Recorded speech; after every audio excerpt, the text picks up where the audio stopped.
రాజన్న సిరిసిల్ల జిల్లా సిరిసిల్ల మున్సిపాలిటీ పరిధిలోని 10వ వార్డులో మరి ఒక రైతు బోనాల ముత్యంరాజు అనే రైతుది. మరి తను బర్లని ఆవులని పెంచుకుంటున్నటువంటి రైతు. మరి నిన్నటి రోజున చిరుతపులి మరి ఏదో చిరుతపులో పెద్దపులో నిన్నటి రోజున వచ్చి మరి ఏదైతే మరి దాన్ని తినడం జరిగింది, మొత్తం చనిపోయింది. మరి దానికి దాదాపుగా ఒక 40 నుంచి 50 వేల విలువైనటువంటి ఈ యొక్క రైతు ఈరోజు నష్టపోవడం జరిగింది.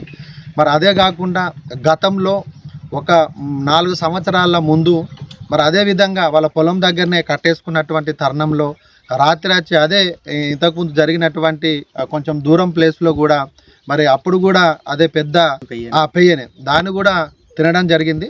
మరి ఇంతవరకు కూడా మరి ప్రభుత్వాలు రైతుల కోసం మరి పెడుతున్నటువంటి ఏదైతే ఆ డబ్బులు ఏవైతే ఉన్నాయో మరి రైతుల చెత్తకు చేరతలేవు. మరి కనుక ఈసారైనా ఈ యొక్క రైతుకు నష్టపరిహారం ఇవ్వాల్సిందిగా మరి ఒక వార్డు కౌన్సిలర్గా నేను డిమాండ్ చేస్తున్నాను.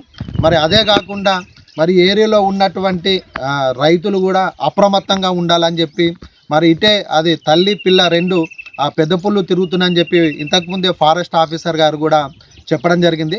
కనుక రైతులు అప్రమత్తంగా ఉండాలని చెప్పి వాళ్ళ యొక్క పాడి పశువులు కాపాడుకోవాల్సిన బాధ్యత రైతులపైన ఉన్నందున మరి వాళ్ళు కూడా మరి ఈ యొక్క ఏవైతే ఉన్నాయో వాళ్ళ జాగ్రత్తగా ఉంచుకోవాలని చెప్పి తెలియజేస్తూ ఖచ్చితంగా ఈ రైతుకు ఇంతకుముందు జరిగినటువంటి నష్టపరిహారంతో పాటు ఇప్పుడు కూడా ఏదైతే దాదాపుగా 40-50 వేల రూపాయలు మరి ఆ రైతుకు చాలా భారం కాబట్టి ఖచ్చితంగా రైతుకు మరి ప్రభుత్వాలు వేచించి ఖచ్చితంగా రైతుకు జిల్లా కలెక్టర్ గారు దీన్ని చొరవ తీసుకొని వెంటనే ఈ యొక్క రైతుకు న్యాయం చేయాలని చెప్పి బోనాల ముత్యంరాజు రైతుకు న్యాయం చేయాల్సిందిగా స్థానిక కౌన్సిలర్గా నేను ఈ ప్రభుత్వాన్ని మరియు ఈ యొక్క అధికారులని విన్నవిస్తున్నాను.